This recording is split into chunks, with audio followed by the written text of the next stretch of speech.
Hi friends, ఈరోజు మా అమ్మాయి అయితే హాస్టల్కి వెళ్ళిపోతుంది. తన హాస్టల్లో కొన్ని రోజులైనా తింటుందని ఇబ్బంది లేకుండా మేమైతే ఎన్ని ప్యాకింగ్ చేసామో, ఏటేటి ప్యాకింగ్ చేసామో చూద్దాం రండి.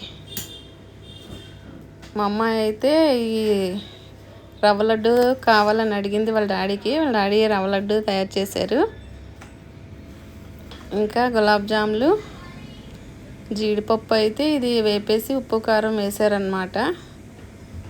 ఈ జీడిపప్పు ఇంకా బస్సులో తినడానికి బిర్యానీ, రొయ్యలు గోంగూర హాస్టల్లో ఫ్రిడ్జ్లో పెట్టుకొని ఒక 3 days 4 days తింటుందని.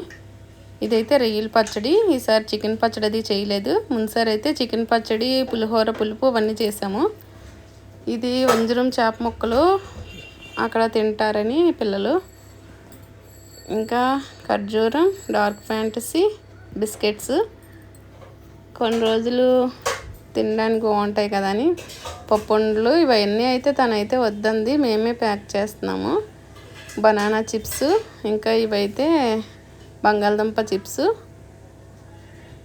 బఠానీలు, ఇవి కొన్ని బిస్కెట్లు అయితే తీసుకొచ్చి ఉప్పు కారం వేపి ఉప్పు కారం పెట్టారు మా ఆయన. ఇంకా యాపిల్, ప్రొమోగ్రనేట్, గోవా ఇవైతే ఇంట్లో ఉన్న ఇప్పి ప్యాకెట్లు. అక్కడ ఇప్పిలు చేసుకుంటారు, అందుకని అక్కడ దొరకవని కాదు, దొరుకుతాయి. ఇంకా పచ్చడి ముందుసారి వచ్చినప్పుడు పచ్చడి పట్టుకెళ్ళింది, అయిపోయిందట. అక్కడ పిల్లలు అది ఉంటారు కదా, అందరితో పాటు తినేస్తారు, అయిపోతుంది గబగబా. ఇంకా బస్సులో తాగడానికి మజ్జిగ, కీరా దోసకాయ కావాలని అన్నది. కీరా దోసకాయలు, నిమ్మకాయలు అయితే అక్కడ లెమన్ వాటర్ అది కలుపుకోవడానికి దొరుకుతాయి, కానీ ఇక్కడ నుంచి ప్యాక్ చేస్తాము. ఇవి అయితే ఇంటి దగ్గర వాడేసాం ఈసారి నిమ్మకాయలు.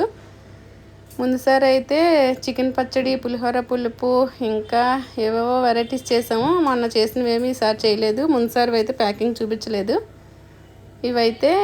ఇవన్నీ ఇంకా బస్సులో ఒలిగిపోతాయని ఇలా మొత్తం కదలకుండా సీల్ అయితే చేసేస్తున్నారు మా వారు.